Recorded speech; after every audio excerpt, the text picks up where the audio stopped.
સ્વામિનારાયણ વિદ્યાર્થી મિત્રો, બાયોલોજી ઈ વિદ્યાના ક્લાસમાં હાર્દિક સ્વાગત.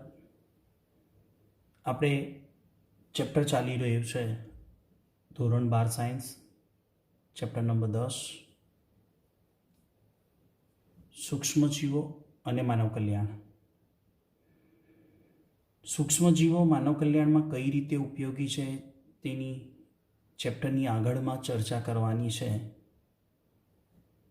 સૂક્ષ્મજીવો જૈવિક નિયંત્રકો તરીકે સૂક્ષ્મજીવો એની આપણે ચર્ચા કરવાની છે. એટલે કે સૂક્ષ્મજીવો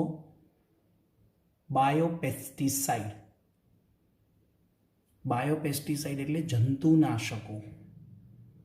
આપણે જંતુનાશકોનો ઉપયોગ ક્યારે કરીએ? જ્યારે ખેડૂત ખેતી કરે, પાક ઉગે, ત્યારે સરસ મજાના પાકની ઉપર જીવાત આવે તો એ જીવાતના નાશ માટે ખેડૂત દવા વાપરે, એને આપણે જંતુનાશકો કહીશું. એ જંતુનાશકોની બનાવટમાં સૂક્ષ્મજીવનો ઉપયોગ કરવાનો છે અને એને જૈવિક નિયંત્રકો કહેવાય. આપણે વ્યાખ્યા જોઈએ. જૈવ નિયંત્રકો એટલે શું? કે વનસ્પતિમાં રોગો અને ઉપદ્રવ જંતુઓનું સૂક્ષ્મજીવો દ્વારા નિયંત્રણની પદ્ધતિ એટલે જૈવિક પદ્ધતિ. વનસ્પતિમાં જે રોગ થાય એ રોગ અને એના ઉપરના રોગકારકો એટલે ઉપદ્રવી જંતુઓ એટલે રોગકારક જંતુઓ જેનાથી વનસ્પતિમાં રોગ થાય, એનું સૂક્ષ્મજીવો દ્વારા બનાવેલી દવા વડે એટલે સૂક્ષ્મજીવો દ્વારા નિયંત્રણની પદ્ધતિને શું કહેવાય? જૈવિક પદ્ધતિ અથવા તો જૈવિક નિયંત્રકો. આ પદ્ધતિમાં સૂક્ષ્મજીવોનો ઉપયોગ થાય છે, માટે કહેવાય જૈવિક નિયંત્રકો. આપણે ડિફરન્ટ જોઈએ. પહેલાં આપણે બધા પરિચય છીએ રાસાયણિક નિયંત્રકોથી. રાસાયણિક નિયંત્રકો એટલે શું? જંતુનાશકોની અંદર કેમિકલ વપરાય છે, એવા જંતુનાશકો જેમાં રસાયણનો ઉપયોગ થતો હોય એને રાસાયણિક નિયંત્રકો કહેવાય. આપણે સમજવાનું છે જૈવિક નિયંત્રક. જોઈએ, રાસાયણિક નિયંત્રકો એટલે કે રાસાયણિક જંતુનાશકોથી શું નુકસાન થાય? કે વિષારી અસર થાય છે, એટલે ઝેરી અસર થાય. સૂક્ષ્મજીવો વિષારી અસર એટલે શું? જંતુઓ એટલે કે વનસ્પતિના પાકની ઉપર આવેલા રોગકારકોનો નાશ કરવા માટે રસાયણો વપરાય અને રસાયણોની વિષારી અસર થાય. કીટકો કે જંતુઓ મૃત્યુ તો પામે, નાશ તો થઈ જાય, પણ એ જંતુનાશક જે કેમિકલના બનેલા છે, રસાયણના બનેલા છે, એ વનસ્પતિ ઉપર વિષારી અસર કરે અને વનસ્પતિ પ્રાણીઓ દ્વારા ખાવામાં આવે, એટલે ઇનડાયરેક્ટલી મનુષ્ય અને અન્ય પ્રાણીઓના ખોરાકમાં પણ રસાયણ જાય. ઘઉંનો પાક હોય, ઘઉંના પાક ઉપર ઘેરું અને અંગારીઓ નામનો રોગ થયો. એ ઘેરું અને અંગારીઓ નામનો રોગ છે ફૂગ દ્વારા થાય છે. એ ફૂગનાશક દવા છાંટી એટલે રોગ તો જતો રહ્યો, પણ વધુ પડતી જંતુનાશક ફૂગનાશક દવા છાંટીએ તો એ વનસ્પતિને તો નુકસાન કરે, પણ એ ઘઉં આપણે ખાઈએ તો એની વિષારી અસર આપણા શરીર ઉપર પણ થાય છે. સાથે સાથે પર્યાવરણનું પ્રદૂષણ થાય. પર્યાવરણમાં ભૂમિ આવે અને ભૂમિનું જળ આવે, જમીનની અંદર રહેલું જે જળ છે.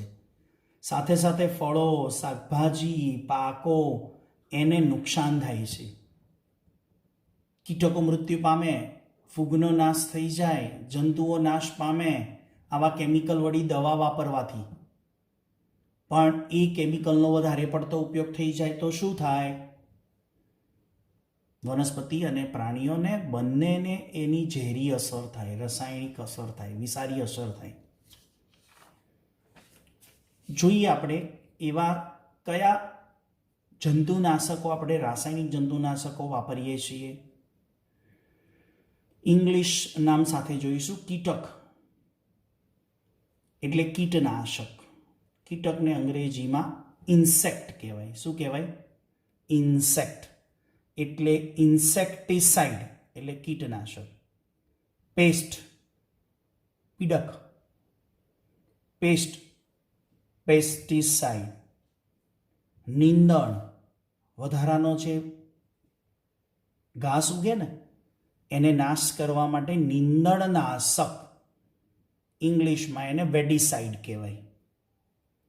ફૂગ આવી જાય તો ફૂગના નાશ માટે ફંજીસાઇડ. તો આવા કેમિકલ વાપરવાથી જુદી જુદી કીટનાશક, પેસ્ટિસાઇડ, વેડીસાઇડ, ફંજીસાઇડ આવી જંતુનાશક દવાઓ જે કેમિકલથી બની છે એનો આપણે ખેડૂત અત્યારે વધારે પડતો ઉપયોગ કરે છે. પણ જો સૂક્ષ્મ જીવોમાંથી બનાવેલી જૈવ જંતુનાશકો, આપણે ટોપિક શું છે? જૈવિક નિયંત્રણ, જેને બીજા અર્થમાં જૈવ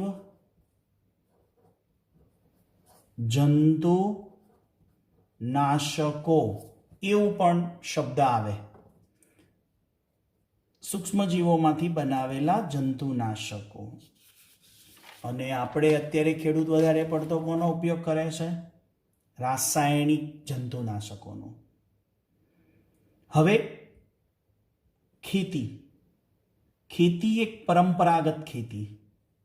પરંપરાગત ખેતી એટલે જૂની ઢબથી થતી ખેતી કે જેમાં રાસાયણિક ખેતી કહેવાય, કે જેમાં રસાયણોનો ઉપયોગ થતો હોય, કેમિકલયુક્ત રાસાયણિક ખાતર વાપરતા હોય, પછી રાસાયણિક જંતુનાશકો દવાનો ઉપયોગ કરીએ, તો આ બધી પરંપરાગત ખેતી કહેવાય. એનાથી શું થશે? રાસાયણિક ખાતર વાપરવાથી કે રાસાયણિક જંતુનાશક દવા વાપરવાથી આગળ જોઈ ગયું નુકસાન, સાથે સાથે લાભદાયી અને હાનિકારક બંને જૈવ સ્વરૂપોને મારી નાખવામાં આવે છે. લાભદાયી અને હાનિકારક બંને જૈવ સ્વરૂપો એટલે શું?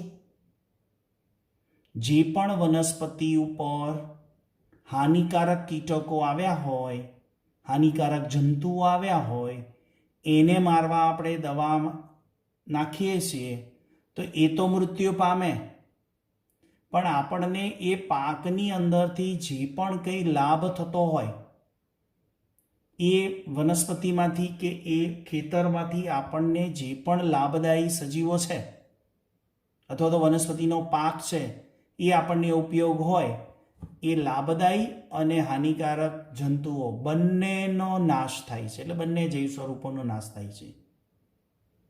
જ્યારે આપણે કાર્બનિક ખેતી કરીએ, કાર્બનિક ખેતી એટલે શું? ઓર્ગેનિક ખેતી. આ ઓર્ગેનિક ખેતી વિશે ઘણા ખેડૂતો જાગૃત થયા છે. જાગૃત મીન્સ ઘણા ખેડૂતોને ખ્યાલ આવ્યો છે કે આવું કેમિકલ ન વપરાય, એની જગ્યાએ આપણે આવા જંતુનાશક દવાને ઓછી કરી, કેમિકલવાળી જંતુનાશક દવાને ઓછી કરી અને આપણે આવું બાયોપેસ્ટિસાઇડ વાપરીએ, જૈવ જંતુનાશકો વાપરીએ. અને જ્યારે એ લોકો પોતાની ખેતીની અંદર ન તો રાસાયણિક ખાતર વાપરે છે, ન તો રાસાયણિક જંતુનાશકો વાપરે છે, એટલે કે એમની ખેતીમાં કોઈ પણ રસાયણનો ઉપયોગ થતો નથી. કાર્બનિક ખેતી એટલે કેવી ખેતી? રાસાયણિક કેમિકલ વગરની ખેતી. એટલે no chemical fertiliser and no chemical pesticide. એટલે કેમિકલ એટલે રાસાયણિક જંતુનાશકો નહીં વાપરવાના અને રાસાયણિક ખાતર પણ ક્યાંય કેમિકલનો ઉપયોગ કરવાનો નહીં, એને કહેવાય ઓર્ગેનિક ખેતી, કાર્બનિક ખેતી. અને એ કાર્બનિક ખેતી વાપરનારા ખેડૂતોને ઓર્ગેનિક ફાર્મર કહેવાય. ચોપડીમાં શબ્દ આપ્યો છે, જોજો. ઓર્ગેનિક ફાર્મર એટલે બે ખેતી છે, એક પરંપરાગત જેમાં કેમિકલ યુઝ થાય છે, અને કાર્બનિક ખેતી કે જેમાં કેમિકલ યુઝ થતો નથી. અને કેમિકલ જ્યાં યુઝ થતો હોય તે સ્વાભાવિક છે કે સજીવો કે જીવોને નુકસાન થવાનું છે. અને કાર્બનિક ખેતી એવી છે કે જ્યાં કોઈ જીવોને નુકસાન થતું નથી. એ જીવોનું નુકસાન થયા વગર જ પાક લેવો ને એને સાકલ્યવાદી દ્રષ્ટિકોણ કહેવાય. કેવો દ્રષ્ટિકોણ? સાકલ્યવાદી. કે કોઈ પણ પ્રકારના કેમિકલ વાપર્યા વગર આપણી જીવાતો, પાકમાં જે જીવાતો આવી છે એનો નાશ કરવો, અને સાથે સાથે બધાને પાકને બચાવવો પણ ખરા, પાકની ઉપર નપતા બીજા અન્ય સજીવોને પણ બચાવવાના, એને સાકલ્યવાદી દ્રષ્ટિ કહેવાય. નેક્સ્ટ ચોપડીમાં આપ્યું છે સાકલ્યવાદી દ્રષ્ટિની લાઈન આગળ શું બતાવી છે કે પ્રાણી સમૂહ અને વનસ્પતિ સમૂહના ક્ષેત્રની અસંખ્ય રચના કરતા સજીવોની પારસ્પરિક પ્રક્રિયાઓના જાળની સમજનો વિકાસ એટલે સાકલ્ય દ્રષ્ટિકોણ. એટલે સાકલ્ય દ્રષ્ટિકોણ એટલે હું બીજા અર્થમાં તમને એવું સમજાવું કે આપણા પાકની ઉપર, એટલે જે ખેતરમાં વાવેલા પાકની ઉપર જે કોઈ જીવાત આવી છે એ જીવાત પાકનું નુકસાન કરે છે, પણ એ જીવાત કોઈ અન્ય પક્ષીઓ કે બીજા જીવોનો ખોરાક પણ છે. તો જો આપણે જીવાતને મારીશું તો એ જીવાતને ખાનારા બીજા જીવો પણ નાશ પામશે, બીજા જીવોને ખાનારા ત્રીજા પ્રકારના જીવો નાશ પામશે. તમે જીવાતને મારી નાખો એટલે જીવાતનું અસ્તિત્વ રહે નહીં, અસ્તિત્વ રહે નહીં એટલે એને ખાનારા જે જીવો છે એ પણ પોષણની અભાવે મૃત્યુ પામે. પછી એ જીવો નાશ પામે એટલે એને ખાનારા ઉપરની કક્ષાના, જેમ કે નિવસન તંત્ર, ઉત્પાદકો, ઉપભોગીઓ, તૃણાહારી, માંસાહારીની વાત કરીએ ને એમ ખેતરનું પણ નિવસન તંત્ર હોય તો એ બધાનો નાશ થાય છે. એની જાળને સમજવી. જીવાતનું નિવારણ કેવું છે? અનિચ્છનીય છે. અનિચ્છનીય એટલે આપણે જે જીવાતને મારવાની છે ને એ ખરેખર ઈચ્છનીય નથી, અનિચ્છનીય છે. તો તમને એમ થશે સાહેબ એ જીવાતને મારવામાં શું વાંધો છે? કેમિકલથી મારવામાં શું વાંધો? પણ એ જીવાત મરી જાય તો એના ઉપર નભનારા જીવો પણ નાશ પામે, એના ઉપર નભનારા જીવો, એના ઉપર નભનારા જીવો નાશ પામે, એટલે અનિચ્છનીય છે. જીવાતો ઉપર નભતા લાભદાયી પક્ષી અને પરોપજીવી કીટક જીવંત રહી શકે નહીં. એટલે હમણાં કીધું એમ કે જીવાતને ખાનારા જે લાભદાયી પરભક્ષીઓ છે, જે આપણને બીજી રીતે ઉપયોગી હોય, કે એ જીવાત છે એ આપણા પાક ઉપર નુકસાન કરે છે. બરાબર? હવે આ જીવાતને નાશ કરવી છે, આ જીવાતને આપણે મારી નાખીએ તો એને ખાનારા બીજા પ્રકારના જે જીવો છે એનો નાશ થઈ જાય. પણ આ આપણને બીજી રીતે ઉપયોગી હોય, પણ આપણે આને મારી નાખ્યા એટલે આની સંખ્યા ઘટી ગઈ. આની સંખ્યા ઘટી ગઈ એટલે આની સંખ્યા, આ જીવાત છે આનો ખોરાક છે, એ છે એ બીનો ખોરાક છે. હવે એને મૃત્યુ થઈ ગયો, આપણે જંતુનાશક દવા છાંટીને એને નાશ કરી દીધા તો બીને ખોરાક મળશે નહીં, એટલે બી નાશ પામે. અને બી તો આપણને ઉપયોગી હોય. એમ કહે છે કે જીવાત ઉપર નભતા લાભદાયી પરભક્ષી, પરોપજીવી કીટક જીવંત રહી શકે નહીં, મૃત્યુ પામે. તો જૈવ નિયંત્રણ વડે આપણે વિષારી રસાયણો અને જંતુનાશકો પરની આપણી નિર્ભરતા ઘટી જાય. એટલે આપણે કેમિકલ વાપરવાનું ઘટી જાય. ટૂંકમાં એવું કહેવા માંગે છે આ લાઈન કે સૂક્ષ્મજીવો વડે બનાવેલી જૈવ જંતુનાશક દવા વાપરવાથી આપણે કેમિકલવાળી દવા વાપરવાનો ઉપયોગ ઘટી જાય. બીજું કાંઈ નહીં, આનો અર્થ એવો જ થયો. જૈવિક કૃષિ એટલે જૈવિક ખેતી, જેમાં પરભક્ષીઓ, જંતુ, જીવાત, એમના જીવનચક્રો, ખોરાક ગ્રહણ અને વસવાટથી પરિચય થાય છે આપણને. એટલે આવી જૈવિક કૃષિ વાપરવાથી કઈ જીવાતને આપણે મારવાની છે અને કયા જંતુઓને અથવા તો કયા પરભક્ષીઓને, કયા પરોપજીવીને આપણે બચાવવાના છે, એની આપણને એક આખી નિવસન તંત્રની આવી માહિતી મળે. આ તો ચર્ચા થઈ, માત્ર જૈવજંતુનાશકો કેમ ઉપયોગ કરવો એની વાત થઈ. હવે કયા પાક માટે કઈ દવા છે, શામાંથી બનાવી છે, એ main importance point. Lady bird સૂક્ષ્મજીવ છે, જીવાત, અરે લેડીબર્ડ નામનું સૂક્ષ્મજીવ એફિડ્સના નાશ માટે આ જીવાત છે. ડ્રેગન ફ્લાયમાંથી બનાવેલી જંતુનાશક દવાથી મચ્છરોનો નાશ થાય. આમ તો ડીડીટીથી મચ્છરોનો નાશ થાય ને, પણ ડીડીટી કેમિકલ છે અને કેમિકલ આપણે વધારે પડતું છાંટી નાખીએ ને તો મચ્છરો તો મરી જાય, પણ એ કેમિકલ ઇનડાયરેક્ટલી આપણને અને અન્ય પ્રાણીઓને નુકસાન કરે. પણ અહીંયા ડ્રેગન ફ્લાય નામનું સૂક્ષ્મજીવ છે, એનાથી મચ્છરનો નાશ કરી શકાય. બેસિલસ થ્રુએન્જીનેસિસ એટલે બીટી બેક્ટેરિયાનું નામ છે. બેસિલસ થ્રુએન્જીનેસિસ એટલે કે બીટી બેક્ટેરિયાનું નામ છે, એટલે શોર્ટ ફોર્મમાં બીટી બોલાય. પતંગિયાની ઈયળના નિયંત્રણ માટે, એટલે કે આપણે પતંગિયામાંથી ફૂદું બને ને પેલું છે ને, પતંગિયામાંથી ઈયળ બને, એ ઈયળનો નાશ કરે.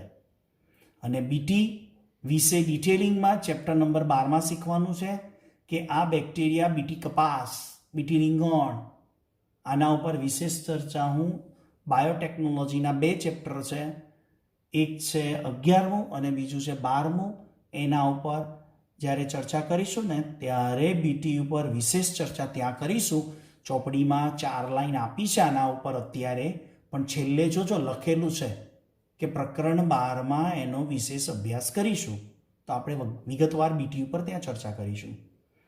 ટ્રાયકોડમાં પોલિસ્પોરમ ઈસ્ટ નામની ફૂગ છે, જે મુક્તજીવી ફૂગ કહેવાય. ફરી નામ આવ્યું ટ્રાયકોડમાં પોલિસ્પોરમ ઈસ્ટ.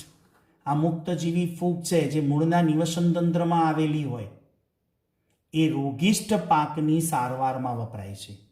એટલે જે પાકને રોગ લાગી જ ગયો છે એ રોગને દૂર કરવા માટે ટ્રાયકોડમાં પોલિસ્પોરમ ઈસ્ટ વપરાય છે. બકુલો વાયરસ, નામ સાંભળીને હસવું આવશે. બકુલો વાયરસ એ કઈ પ્રજાતિનો વાયરસ છે યાદ રાખવાનું છે નીટ માટે. ન્યુક્લિયોપોલીહેડ્રોવાયરસ. ન્યુક્લિયોપોલીહેડ્રોવાયરસ પ્રજાતિનો આ વાયરસ છે બકુલો વાયરસ. એ કીટકો અને સંધિપાતના રોગ સર્જે છે. એટલે આપણને આપણા જે ઉગાડેલો પાક હોય એના ઉપર જો કીટક આવ્યા હોય અથવા તો કીટક અને બીજા અન્ય સંધિપાદો જો રોગ લગાડે તો એ આ કીટક અને સંધિપાદ જે રોગ સર્જે છે, જે આપણા પાકને બગાડે છે, એની અંદર રોગ સર્જે. એટલે કીટકો અને સંધિપાદનો શું કરે છે? નાશ કરે છે. સમજી લેવાનું. બકોલો વાયરસ કોને નાશ કરે? પાક ઉપર આવેલા કીટક અને અન્ય સંધિપાદને નાશ કરે. સાથે સાથે વનસ્પતિ, સસ્તન, પક્ષીઓ, માછલીઓ, લક્ષ્યહીન કીટકો ઉપર કોઈ નકારાત્મક અસર ધરાવતા નથી. આનો બીજો ફાયદો શું? આપણે કોઈ પણ જંતુનાશક દવા છાંટીએ ને, જૈવ જંતુનાશકો યાદ રાખો, જૈવ જંતુનાશકો વાપરવાથી જે તે પ્રકારની જીવાતનો જ નાશ થાય, અન્ય કોઈ સજીવને નુકસાન ન થવું જોઈએ. આનો ફાયદો આ છે. કેમિકલવાળી ખેતી અને ઓર્ગેનિક ખેતી. ઓર્ગેનિક ખેતીનો ફાયદો એ છે કે યોગ્ય જે નુકસાન કરતા હોય એનો જ નાશ થાય, અન્ય કોઈ સજીવનો નાશ ન થાય. એટલે એમ કહેવા માંગે છે કે બકુલો વાયરસ પાક ઉપર આવેલા કીટક અને અન્ય સંધિપાદમાં રોગ સર્જીને એનો નાશ કરે. જ્યારે વનસ્પતિ છે, અન્ય સસ્તન પ્રાણીઓ છે, પક્ષીઓ છે, માછલીઓ છે, લક્ષ્યહીન કીટક છે, પર એના ઉપર કોઈ નકારાત્મક નેગેટિવ ઇફેક્ટ આપતા નથી. એટલે આનો બચાવ થાય છે, જે આપણને ઉપયોગી હોય. અને આ ખરેખર નુકસાન કરે છે કીટક અને સંધિપાદ, એનો નાશ કરવાનો આ જૈવિક પેસ્ટિસાઇડની, જૈવ જંતુનાશકોની ખાસિયત છે. સમજણ પડી વિદ્યાર્થી મિત્રો? આના માટે એક પ્રોગ્રામ ચાલે છે, ઇન્ટિગ્રેટેડ, ફૂલ ફોર્મમાં નામ યાદ રાખવાનું છે, ઇન્ટિગ્રેટેડ પેસ્ટ પ્રોગ્રામ અથવા કંટ્રોલ. ઇન્ટિગ્રેટેડ પેસ્ટ પ્રોગ્રામ દ્વારા સંવેદી નિવસન તંત્રીય વિસ્તારનો ઉપચાર થાય છે. એટલે કે આ ઇન્ટિગ્રેટેડ પેસ્ટ કંટ્રોલ શું કરે છે, એની અંદર એક પૂરી સમજ આપવામાં આવે છે કે તમારે કાર્બનની ખેતી કરતી વખતે આ જૈવ જંતુનાશકોનો ઉપયોગ કરો તો આનો નાશ થાય છે અને અન્ય સજીવોનો બચાવ થઈ જાય છે. એવી બધી માહિતી આપે છે. એના ઉપર મીટિંગ થાય, કોન્ફરન્સ થાય અને આ પેસ્ટ પ્રોગ્રામને અન્ય ખેડૂતોને સમજાવવામાં આવે. તો આજની ટૂંકનો શું હતી આપણે વિદ્યાર્થી મિત્રો આ વિડીયો લેક્ચરની અંદર? જૈવ જંતુનાશકો, બાયોપેસ્ટિસાઇડ, એટલે કે વનસ્પતિના પાકમાં આવેલી જીવાતોનો રાસાયણિક ખાતરોનો, રાસાયણિક જંતુનાશકોનો ઉપયોગ કર્યા વગર અન્ય આપણને સૂક્ષ્મ જીવો વડે એનો નાશ કરવાનો. એટલે વનસ્પતિના પાકની અંદર જે પણ કંઈ રોગ આવે અથવા તો જીવાત આવે એને કંટ્રોલ કરવા માટે સૂક્ષ્મ જીવોનો ઉપયોગ કરવાનો અને સૂક્ષ્મ જીવોમાંથી જંતુનાશક દવા બનાવવાની. અને જંતુનાશક દવાને શું બોલાય? જૈવ જંતુનાશક અથવા તો જૈવિક નિયંત્રણ, બાયોપેસ્ટિસાઇડ. એના ઉપર આપણે વિડીયો સમજ્યા. કોઈ પણ વસ્તુ ન સમજાય તો થોડોક વિડીયો જ્યાં લાગે ત્યાં રિવાઇન્ડ કરીને સમજવો. છતાં પણ કોઈ લાઈન કે એવી કોઈ ક્વેરી હોય તો વોઇસ મેસેજ દ્વારા જાણ કરવાની. સત્વરે એનો પ્રત્યુત્તર અથવા તો આન્સર આપવામાં આવશે. આવતા વિડીયો લેક્ચર સુધી સૌને જય સ્વામિનારાયણ.